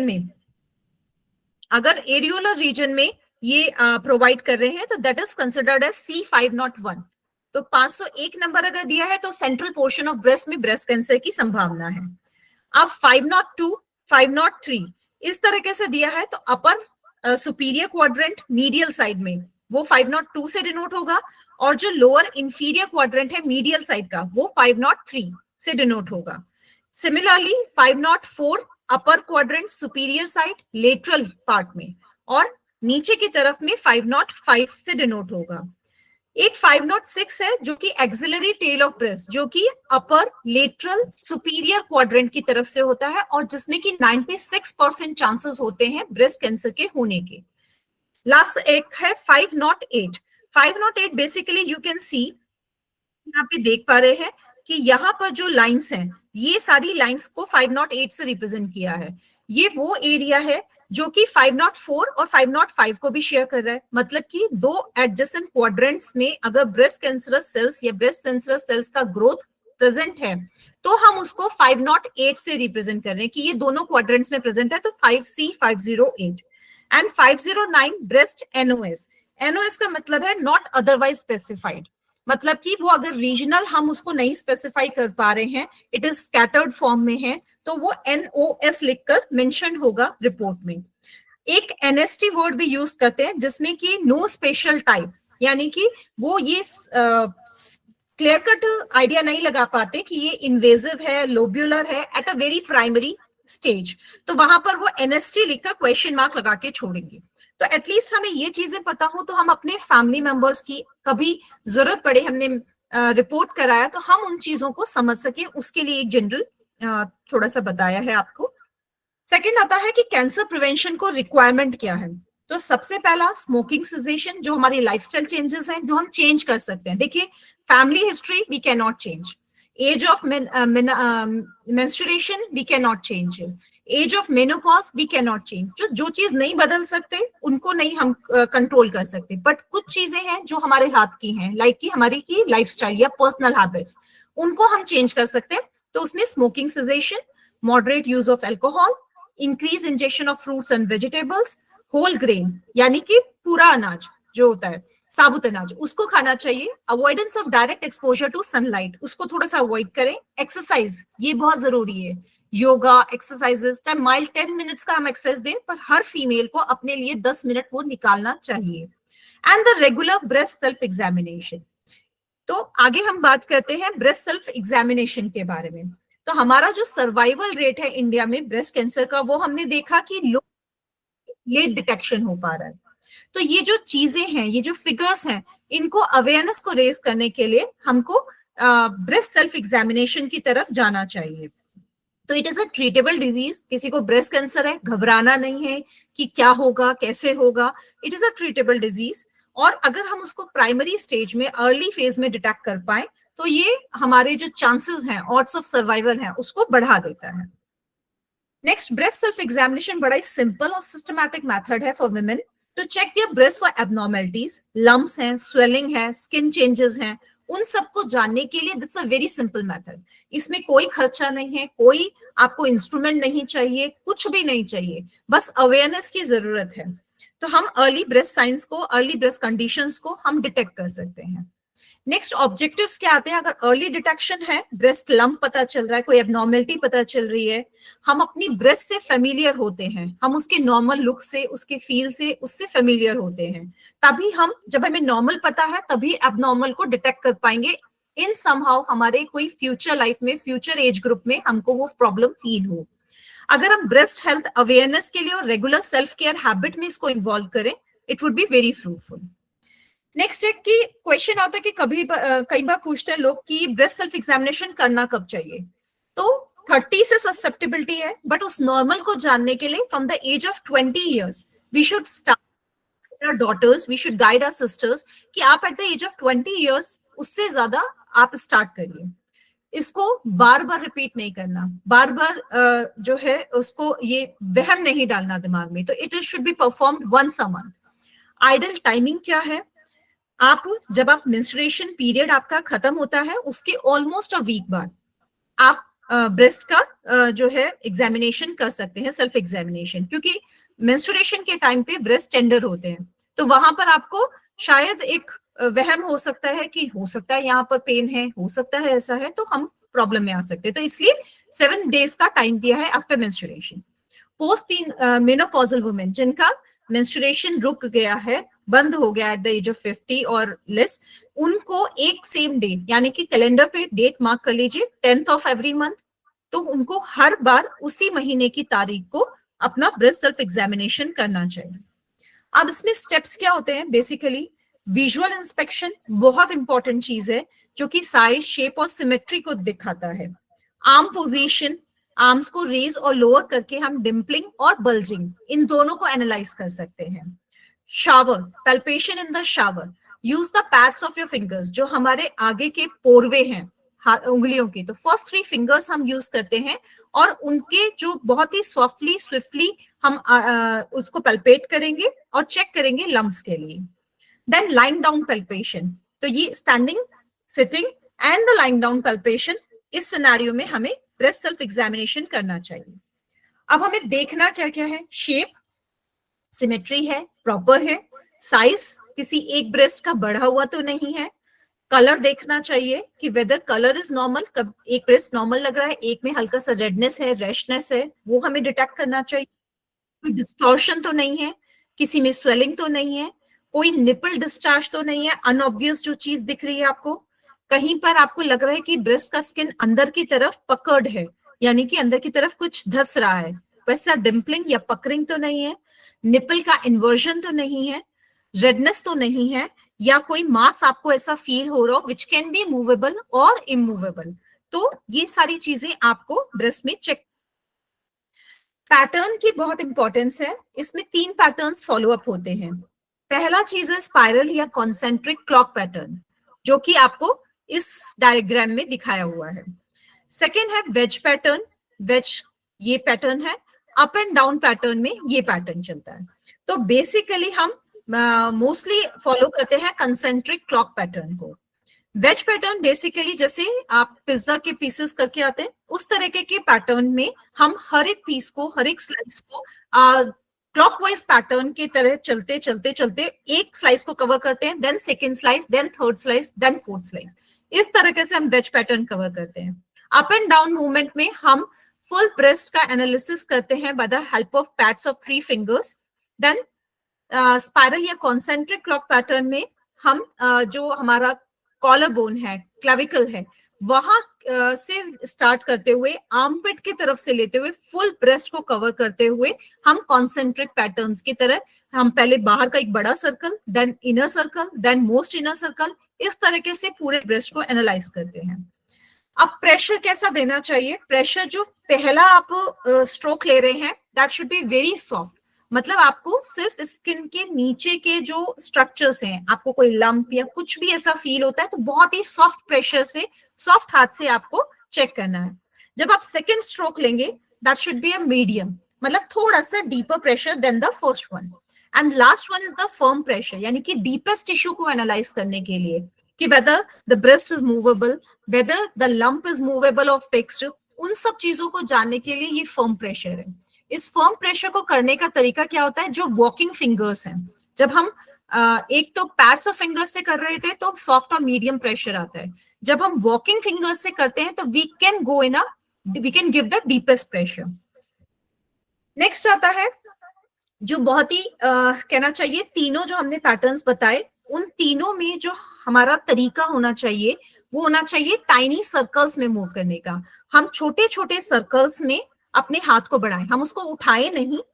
हम जब ब्रेस्ट एनालाइज कर रहे हैं अपना तो हम उसको उठाए नहीं, छोटे छोटे सर्कल्स लेके फुल ब्रेस्ट को कवर करें. तो हम सर्कल्स में 3 times, 1 soft, then medium and finally the firm pressure should be given. तो लेकिन हम इनमें से कोई सा भी तरीका अपनाएं, चाहे वो वेज शेप हो, चाहे वो कंसेंट्रिक सर्कल हो, चाहे वो अप एंड डाउन प्रेशर वाला तरीका हो, लेकिन हम उसमें पैटर्न एक ही रखेंगे. जो मैं 25 इयर्स की एज में पैटर्न अपना रही हूँ वही 30 में, वही 35 में. तो हमारा जो पैटर्न है ब्रेस्ट को एनालिसिस करने का वो कंसिस्टेंट होना चाहिए, तभी हम नॉर्मल टू एबनॉर्मल को समझ पाएंगे, क्योंकि हमारे ब्रेन में वो चीजें स्टोर हो जाती हैं. 4 स्टेप्स क्या हैं? तो step 1 is look at the breast in the mirror, arms at side और ऑन हिप्स. तो आप अपने कमर पर हाथ रख सकते हैं और उसके बाद सिर्फ ऑब्जर्वेशन करना है साइज, शेप, कलर, डिस्टॉर्शन या स्वेलिंग के लिए. चेंज इन निपल या टेक्सचर ऑफ स्किन, आपका स्किन का टेक्सचर स्मूथ है, रफ है, स्केली है, ऑरेंज पील की तरह है, ये सारी चीजें आपको टेक्सचर ऑफ स्किन में देखनी है. सेकंड पॉइंट क्या आता है इसी स्टेप में, जब आप थोड़ा सा बेंड करिए अपनी कमर से फॉरवर्ड बेंडिंग. तो फॉरवर्ड बेंडिंग जब आप करेंगे तब भी आप देखिए कि आपका जो ब्रेस्ट मूवमेंट है दैट इज नॉर्मल या कुछ एबनॉर्मेलिटी है दोनों ब्रेस्ट में, एक कम है एक ज्यादा है, उस चीज को भी एनालाइज करना पड़ेगा.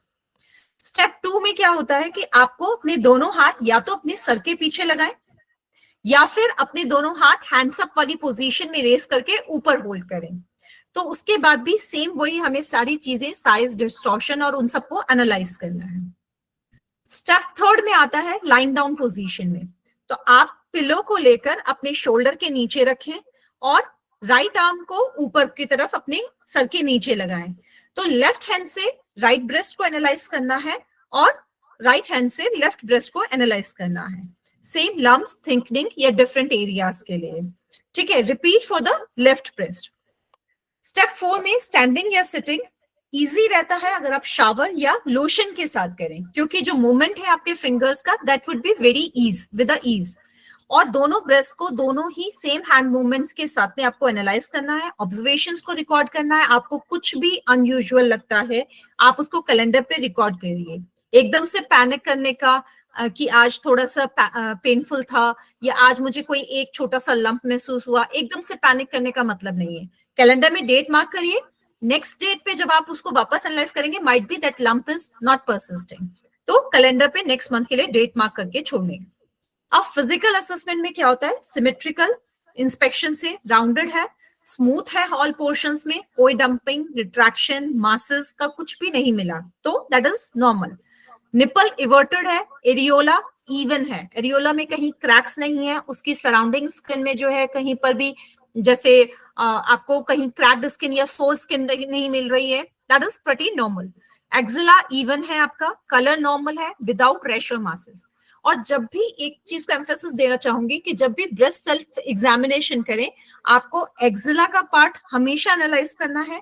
आपको ब्रेस्ट बोन, आपके जो स्टर्नम है that is called as breast bone, वो ब्रेस्ट बोन से लेके एक्सिला तक फुल आपको जांच करनी है अपनी. पैल्पेशन में आपको मास या लंप पता चलेगा, डिस्चार्ज पता चल सकता है, स्मूथ एक्सिला, ये आपको डिफाइन करना है. अब ये कुछ साइंस हैं ब्रेस्ट कैंसर के. कहीं एलिवेशन मिल रहा है, ठीक है. अब जब आप यहाँ पे फर्स्ट पिक्चर में आप देख सकते हैं यहाँ पर आपको हल्का सा उभार दिखाई दे रहा है, तो दिस इज न्यू लंप और थिकेंड ब्रेस्ट टिश्यू. कई बार हम उसको गौर नहीं करते, तो it should be noted and with the next month हम आपको अगर उसके लिए जाना है, हमको वापस से ब्रेस्ट सेल्फ एग्जामिनेशन करना है, तो आपको वो लंप नोट करना पड़ेगा कि वेदर यहाँ पर ये सबसाइड हुआ या फिर वो वहां पर अभी भी परसिस्ट कर रहा है. Second, asymmetry. दोनों ही ब्रेस्ट में कई बार साइज का इशू होता है, एक ब्रेस्ट बड़ा लगेगा, दूसरा छोटा लगेगा, तो वो एसिमेट्री को नोटिस करना है। ब्लीडिंग, ब्लीडिंग कभी बार डिस्चार्ज निकलता है निपल से, जिसमें कि हम जो कहना चाहिए, अगर येलो कलर का डिस्चार्ज है तो उसको इन्फेक्शन से जोड़कर देखते हैं कि there might be some inflammatory disease है, जो कि कैंसर नहीं हो सकता, सिर्फ इन्फेक्शन, नॉर्मल इन्फेक्शन है। सेकेंडली, अगर ब्राउन या व्हाइट डिस्चार्ज है, it can be pretty normal, घबराए नहीं, वो बिल्कुल नॉर्मल हो सकता है। लेकिन अगर discharge along with a tinge of blood आ रहा है, रेड कलर का ब्लड उसमें दिख रहा है, तो it is a sign of breast cancer. तो आपको अपने डॉक्टर से तुरंत कंसल्ट करना चाहिए, फॉर द फर्दर इन्वेस्टिगेशंस जाना चाहिए। Then we have the orange peel skin. आपको इस पिक्चर में आपको ऐसा लगेगा जैसे जो ऑरेंज होता है उसका छिलके के ऊपर ऐसे ऐसे पकड़ होते हैं। तो इस तरह की स्किन अगर आपको कभी भी नजर आए तो आपको तुरंत अपने डॉक्टर के साथ कंसल्ट करना है, फर्दर इन्वेस्टिगेशंस के लिए जाना है।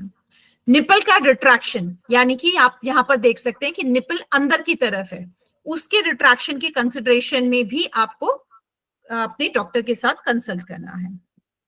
नेक्स्ट आते हैं, ये कुछ साइंस है ब्रेस्ट कैंसर के, जिनमें लम्प्स दिख रहे हैं, जिनमें स्वलन एरिया दिख रहा है। ठीक है, स्वलन एरिया जो है वो आर्मपिट के पास भी है। अब बेसिकली अगर लंप की बात करें तो ये पहला सिम्टम होता है ब्रेस्ट कैंसर का। अगर हार्ड लंप है, इरेगुलर एजेस हैं, it is more likely to be a cancerous growth. Hard lump with irregular edges. जो लंप सॉफ्ट है, राउंड एजेस है, कई बार वो सबसाइड कर जाता है आफ्टर अ मंथ और 2, but the hard lump with irregular edges is likely to be a cancer. अब एक लंप बहुत स्मॉल भी हो सकता है आपके लिए फील करने में या डॉक्टर के लिए फील करने में, तो हमेशा आफ्टर द एज ऑफ 40 हम प्रिस्क्राइब करते हैं पेशेंट को कि आप मैमोग्राम करवाइए for repeated intervals. Then comes the cyst. अभी हर लंप कैंसरस है, आपको कोई भी लंप फील हुआ और आपने पैनिक कर लिया, उसके लिए भी कुछ रूल आउट्स हैं। अगर सिस्ट है तो वो कलेक्शन ऑफ फ्लूइड की वजह से वो हार्मलेस होता है। फाइब्रो एडिनोमा है तो ये मेनोपॉज से पहले यूजुअली फाइब्रो एडिनोमा ब्रेस्ट में प्रेजेंट होता है एंड वो हार्मोन्स के इरेगुलरिटी की वजह से उत्पन्न हुआ होता है, तो उसमें आपको ट्रीटमेंट की जरूरत नहीं है, it will shrink over time, time के साथ साथ वो चला जाएगा। फाइब्रोसिस्टिक ब्रेस्ट क्या है? ये नेचुरली लंपी होते हैं जो ब्रेस्ट, तो उनमें जो है मोर पेनफुल होता है बिफोर योर पीरियड्स, मतलब आपके मेंस्ट्रुएशन साइकिल से पहले, उसको बोलते हैं फाइब्रोसिस्टिक ब्रेस्ट। कोई ब्रेस्ट इन्फेक्शन हो गया, जनरली ये चाइल्ड बर्थ के बाद होता है, तो उसमें पस या एब्सेस बन जाते हैं जिसमें कि येलो कलर डिस्चार्ज जो मैंने बोला वो आता है, तो वो भी इंडिकेटिव नहीं है ब्रेस्ट कैंसर के लिए। फीडिंग मदर्स, लैक्टेटिंग मदर्स में क्लॉग्ड मिल्क ग्लैंड्स मिलते हैं। ठीक है, कई बार ऑन ड्यूटी मदर है, बच्चे को दूध पिलाने का टाइम नहीं लगा, तो मिल्क ग्लैंड्स जो है क्लॉग्ड हो जाते हैं और लम्प्स बन जाते हैं, तो वहां भी घबराने की जरूरत नहीं है, उसको हॉट वाटर से आप सबसाइड कर सकते हैं। कोई इंजरी हुई है, कोई स्कार टिश्यू बना है, तो वो स्कार टिश्यू को आप डिम्पलिंग ऑफ ब्रेस्ट से कंसिडर मत कीजिए, वो भी एक नॉर्मल है इंजरी, अगर किस इंजरी की वजह से स्कार बना है। अगर without any injury, without any history of injury आपके स्कार दिखाई दे रहा है, तो आपको आगे फर्दर इन्वेस्टिगेशंस के लिए जाना चाहिए। अब अगर स्वेलिंग दिखाई दे रही है तो स्वलन लिम्फ नोड्स को चेक करना चाहिए अंडर आर्म और कॉलर बोन के आसपास के एरिया में, क्योंकि इसमें axillary lymph nodes breast cancer में सबसे पहले स्वेल होते हैं। बेसिकली लिम्फ नोड्स जो लिम्फ कैरी कर रहे हैं, अगर उसमें कैंसरस सेल्स का प्रेजेंस है तो वो लिम्फ नोड्स में सबसे पहला वो उसको एक एनवायरमेंट मिल जाता है, जो अगर मैं इजी लैंग्वेज में बोलूं तो एनवायरमेंट मिल जाता है और वो वहां पर रिप्रोड्यूस करता है या मल्टीप्लाई करता है। तो सबसे पहले आपको आर्मपिट में या एक्सिलरी रीजन में स्वलन लिम्फ नोड्स मिलेंगे ब्रेस्ट कैंसर के केस में। पेन कैसा है? अगर पेन की बात करें तो most breast pain isn't caused by cancer. Her breast pain जो है वो कैंसर से नहीं होता। ठीक है, तो अगर बर्निंग है ब्रेस्ट में या निपल में, तो ये इन्फ्लामेटरी ब्रेस्ट कैंसर या पेजेट्स डिजीज को दिखाई दे सकता है। ये बहुत ही रेयर टाइप का ब्रेस्ट कैंसर है, पर अगर ध्यान रखिएगा निपल में अगर पेन हो रहा है, बाकी सारे ब्रेस्ट में हल्की टेंडरनेस है, but nipple is like touch भी नहीं कर पा रहे, तो वो आपका पेजेट्स डिजीज की तरफ इंडिकेट करता है। नेक्स्ट आपका, जैसे हम डक्टल कार्सिनोमा, मैंने पहले भी बात करी, लोब्यूलर कार्सिनोमा। तो डक्टल कार्सिनोमा का एक बड़ा ही पेक्यूलियर है कि उसमें लंप बनेगा, डिस्चार्ज मिलेगा निपल से, और इचिंग मिलेगी फुल ब्रेस्ट एरिया में। और जबकि लोब्यूलर वाले में ना निपल्स जो है वो फ्लैट या इन्वर्टेड हो जाते हैं। तो ये दोनों को आप डिफ्रेंशिएट भी अपने लेवल पे कर सकते हैं बीइंग अ डॉक्टर। अब अगर मुझे एक लंप मिला ब्रेस्ट सेल्फ एग्जामिनेशन के दौरान, तब क्या करना है? We do not have to panic, because हम अवेयर हैं अपनी बॉडी के लिए, अपने ब्रेस्ट के लिए। तो हमें हमारा जो प्राइमरी फेशिया में हम उसको डिटेक्ट कर पा रहे हैं, तो it need not to be panic. It may go away with menstruation, so wait for the next cycle if you are a menstruating female. If not, अगर आप मेंस्ट्रुएटिंग फीमेल नहीं है, then consult a doctor. Appointment क्यों चाहिए doctor के साथ? बहुत सारे लम्प्स, जैसा कि मैंने अभी पहले भी बताया, they are not cancerous, they can be due to some of the other conditions also. तो डॉक्टर आपको आपके फियर को ईज आउट करेगा, आपके मेंटल प्रेशर्स को रिलैक्स करेगा, अर्ली डिटेक्शन के लिए आपको प्रोत्साहित करेगा कि आपका दिमाग से वहम निकल जाए, क्योंकि वहम बहुत बड़ी बीमारी है, तो वो वहम निकल जाए। और ब्रेस्ट एबनॉर्मलिटी अगर कोई भी है तो वो medical history, physical examination, diagnostic imaging और पैथोलॉजिकल रिपोर्ट्स, उनके बेसिस पे आपके ब्रेस्ट एबनॉर्मलिटी को रूल आउट करेगा। नाउ अगर हम एक बार एक वीडियो है जो आप देख सकते हैं।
So, in order to, after seeing this video, I would like to summarize that we have to go for a visual and physical inspection once a month, done while sitting and standing. एक pattern को follow करें, जो आप pattern follow पहले कर रहे हैं उसी को आगे कंटिन्यू करें। हर वुमेन को हक है कि वो अपनी फैमिलियराइज करे अपने आप को with her breast. Detection faster और इजियर होना चाहिए, और कंसल्ट करना चाहिए एक हेल्थ केयर प्रोफेशनल को अगर आपको ज्यादा इंफॉर्मेशन चाहिए। सेकेंडली, जो एक बड़े कॉमन टर्म्स यूज होते हैं कि इन्वेजिव ब्रेस्ट कैंसर, तो मैं कुछ एक बहुत ही कहना चाहिए कार्डिनल साइंस उनके बताना चाहूंगी कि अगर हार्ड लिम्फ नोड मिल रहा है, स्टक्ड है, आपस में स्टक्ड लग रहा है, या आपकी स्किन को साथ स्टक्ड है वो लिम्फ नोड, तो it can be an invasive breast cancer symptom. और सिर्फ पर्टिकुलर पॉइंट पे पेन है तो it can be an invasive breast cancer symptom. इसका एक कार्डिनल साइन है कि लिम्फ नोड स्टक्ड है। एक लोब्यूलर कार्सिनोमा में जो हमने बताया कि इन्वर्टेड मिलते हैं निपल्स, वो एक उसका कार्डिनल साइन है। मेटास्टेटिक ब्रेस्ट कैंसर के भी कुछ सिम्टम्स होते हैं। अगर प्रोग्रेस हो गया है, हमने ध्यान नहीं दिया या हमको सिम्टम्स कुछ आया ही नहीं, तो ये स्प्रेड कर जाता है अदर बॉडी पार्ट्स में। तो उसमें मेटास्टेटिक में आपको बोन पेन फील होगा, हेडेक फील होगा, ब्रेन के फंक्शंस चेंज हो जाएंगे, कंफ्यूजन सा, फीमेल्स जो है कंफ्यूज रहेंगी, कुछ चीजें को जल्दी जल्दी भूलने लगेंगी, ब्रीदिंग ट्रबल्स स्टार्ट हो जाएंगे, बेली स्वेलिंग, आपका जो पेट है वो अधिक अफारा लिए हुए ऐसा महसूस होगा, येलो स्किन या आईज, जॉन्डिस जैसी आईज दिखाई देंगी, विजन डबल, कई बार चीजों को देखने में आपको ब्लरिंग या विजन डबल मिलेगा, नोजिया मिल सकता है, लॉस ऑफ एपेटाइट मिल सकता है, वेट लॉस मिल सकता है और मसल वीकनेस मिल सकती है। तो this are all indicatives of metastatic breast cancer symptoms. और एक चीज जो triple negative breast cancer symptoms में आती है, उसमें क्या होता है कि ब्रेस्ट कैंसर जो है वो ट्रिपल नेगेटिव तब कहलाता है अगर उसमें जो रिसेप्टर्स हैं हार्मोन एस्ट्रोजन और प्रोजेस्टेरोन के, वो क्या करते हैं, HER2 प्रोटीन बनाते हैं। तो अगर वो HER2 प्रोटीन को बहुत जल्दी जल्दी मल्टीप्लाई करके और बहुत एम्पल अमाउंट में बना रहे हैं, तो एक जगह पर अगर 500 की कैपेसिटी और वो 50,000 बना रहे हैं, तो बट ऑब्वियस है लंप बड़ा दिखाई देगा, उसमें ग्रोथ बड़ी दिखाई देगी, एक ब्रेस्ट का साइज बहुत बड़ा दिखाई देगा। तो वहां पर ये ट्रिपल नेगेटिव ब्रेस्ट कैंसर का अंदेशा हमें करना चाहिए। तो ये सारी चीजें कुछ हैं जो अगर हम थोड़ा सा ध्यान में रखें तो माइट भी हमारे सिस्टर्स, हमारी मदर्स, हमारे डॉटर्स वो सेफ रह सकते हैं। Thank you so much. So early detection save life and death smile at us all, but all a man can do is smile back. तो अगर डिटेक्ट हो भी गया, प्राइमरी स्टेज में हो गया, बहुत अच्छी बात है, it can be cured. Second या थर्ड स्टेज में भी हुआ है, you have to smile back at the death. आपको रखना है, अपना मेंटल स्ट्रेंथ रखना है, अपना फिजिकल स्ट्रेंथ रखना है, and we can fight against this breast cancer. Thank you so much sir. Over to you ma'am.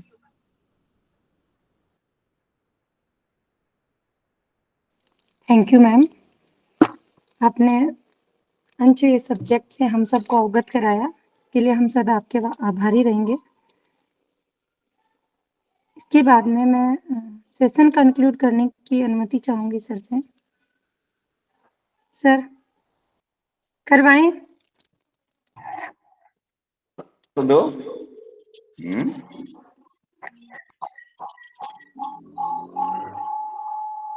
निशा जी नहीं है? नहीं है सर। बात हुई? सर कॉल नहीं लग रहा। क्या निशा जी, एक मिनट नहीं है क्या? सर अपने बीच गीता मैम उपस्थित हैं और उनसे निवेदन कर सकते हैं। बिल्कुल बिल्कुल, थोड़ा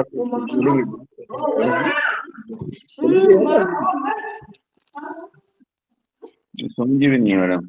हाँ ठीक है, गीता जी से कर सकते हैं।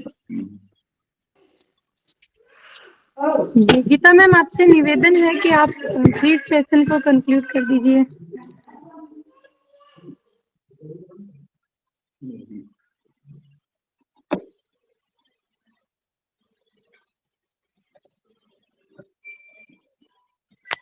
हाँ शायद नहीं है वो। चले कोई बात नहीं। रजनी राजौरिया मैम है अपने बीच उपस्थित, मैं उनसे निवेदन करूंगी कि मैम आप प्लीज सेशन को कंक्लूड कर दीजिए। हेलो। हाँ कंक्लूड कर दीजिए। रिमार्क्स आपके बताइए मैम, प्लीज। वेलकम जी थैंक यू सर। सर बहुत अच्छा रहा, मैम का बहुत अच्छा इंफॉर्मेटिव रहा हम सबके लिए, और ये जो मैम ने बताया है उसके बेस पर हम भी दूसरों को अब बहुत कुछ बता सकते हैं sir. Thank you thank you thank you. Okay thank you. किसी के भी क्वेश्चन आंसर, कोई अगर क्वेरीज हो तो पूछ सकता है, किसी के भी क्वेरीज हो तो एनीबॉडी है। मैम सर अपने बीच डॉक्टर सुमन शर्मा मैम उपस्थित है, मैं उनसे भी निवेदन करूंगी कि हमें हमारा मार्गदर्शन करें और सेशन के बारे में कुछ बताएं। मैं आपका बहुत बहुत अभिनंदन करता हूँ मैम। प्लीज। नमस्कार सर, सभी को मेरा नमस्कार। पहले तो मैं माफी चाहती हूँ क्योंकि आज हमारे संस्थान में भी महिला दिवस का प्रोग्राम चल रहा था, तो थोड़ा मैं उसमें बिजी थी, इसलिए मैं सेशन पूरा सुन नहीं पाई। लेकिन फिर भी आप सभी को मैं महिला दिवस की बहुत ही शुभकामनाएं और बधाई देती हूँ, क्योंकि आज ये जो दोनों सेशन थे बहुत इम्पोर्टेंट थे। जो इनका मैडम का था, दीक्षा कुठारिया मैडम का और डॉक्टर आशीष शर्मा का, तो ये क्योंकि दोनों ही ऐसे टॉपिक थे जो हमारी महिला शक्ति को बढ़ाने के लिए और इसको आगे बढ़ाने के लिए बहुत ज़रूरी थे। और एडोलसेंट एज में अगर हम प्रॉपर केयर से और सब प्रॉपर तरीके से करेंगे तो नेचुरल है कि हमारी जो आने वाली जनरेशन है वो अच्छी होगी, क्योंकि जो अब ये हमारे नए आगे भविष्य जो है हमारा वो इन्हीं पर निर्भर करता है। तो इन्हें अगर हम अच्छे से मैनेज करेंगे तो तभी हमारा देश तरक्की कर सकता है और उन्नति कर सकता है। तो ये बहुत इम्पोर्टेंट था। और डॉक्टर आशी ने भी, जो मैं बिल्कुल सुन नहीं पाई, लेकिन उनका विषय बहुत इम्पोर्टेंट था। और क्योंकि ब्रेस्ट कैंसर बहुत कॉमन हो गया है और उसका समय पर अगर हम उसको जांच लेते हैं या उसकी सावधानियां हम अपने रोगियों तक पहुंचा देते हैं तो डेफिनेटली हम इस चीज को बचा सकते हैं। तो ये बहुत इम्पोर्टेंट था। और मुझे लगता है कि जिन्होंने भी इसको सुना है डेफिनेटली इससे कुछ ना कुछ उनको लाभ हुआ होगा और इस चीज को हमें ध्यान भी रखना चाहिए। जी। बाकी सभी को फिर से महिला दिवस की बहुत बहुत बधाई। और हम सभी महिलाओं को इसमें ये एक आज वो प्रण लेना चाहिए कि जितना हम अपने अधिकारों के लिए हम आगे आ रही हैं उतना ही हमें अपने कर्तव्यों का भी ध्यान रखना है, ताकि हम अपने देश को ऊंचा उठा सकें। और अपना जो हम कर्तव्य है अच्छे से करेंगे तभी हम उन्नति कर पाएंगे, तभी हमारा देश आगे तरक्की करेगा, क्योंकि महिलाओं का बहुत ज्यादा योगदान इसमें रह रहा है। धन्यवाद। बहुत बहुत आभार मैम। किसी के कोई अगर कोई क्वेरी है तो पूछ सकता है, किसी के कोई प्रश्न हो तो पूछ सकते हैं, नहीं तो हम फिर अब एंड की ओर बढ़े।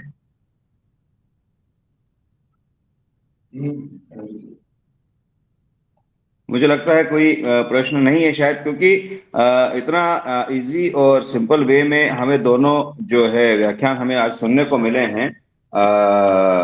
बहुत ही अच्छा जो है एक ये जो है कंक्लूसिव और बहुत ही एक्सटेम्पोर और बहुत ही एक्सप्लोरेटरी जो है अपने को इन्फॉर्मेशन आज हमें दो ऐसे महत्वपूर्ण विषयों पर मिली है जो हमारे जो नारी सुरक्षा, नारी स्वास्थ्य सुरक्षा के लिए बहुत महत्वपूर्ण है।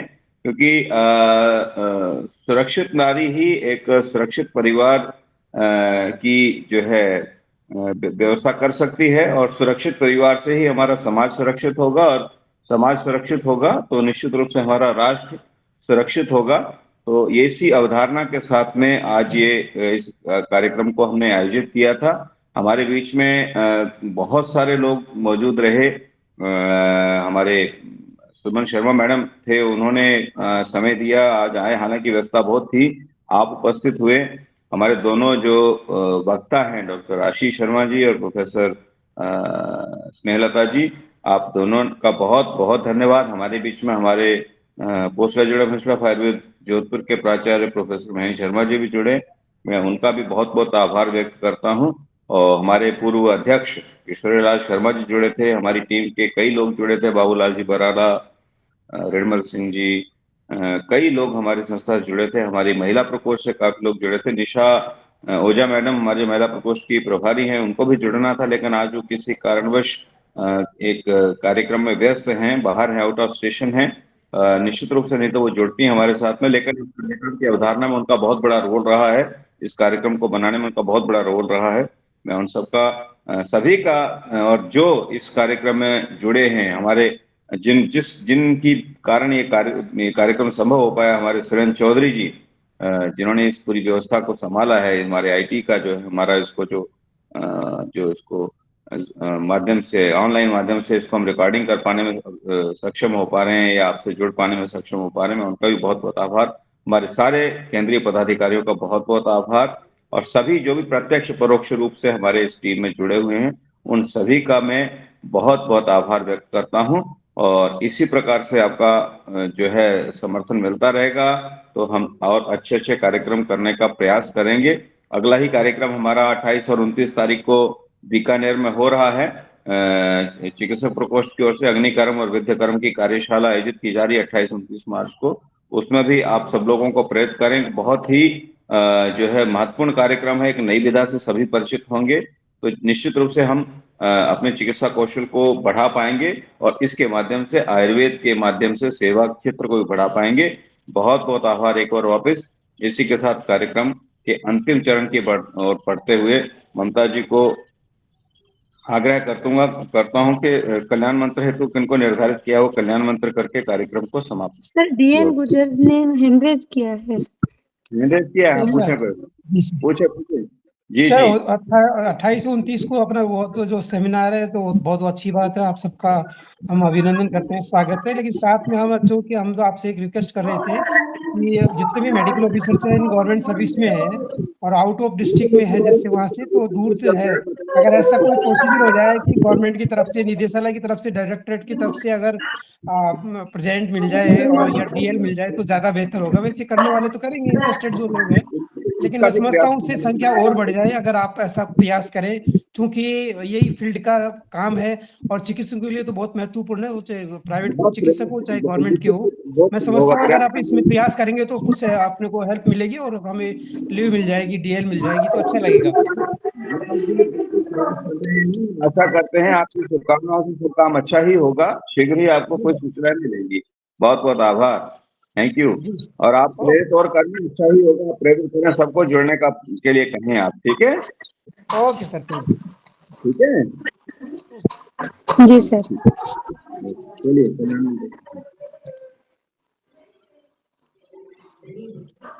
अब मैं सभी से कल्याण मंत्र बोलने के लिए आग्रह करूंगी, अपना फोन नोट करके उच्चारण करें।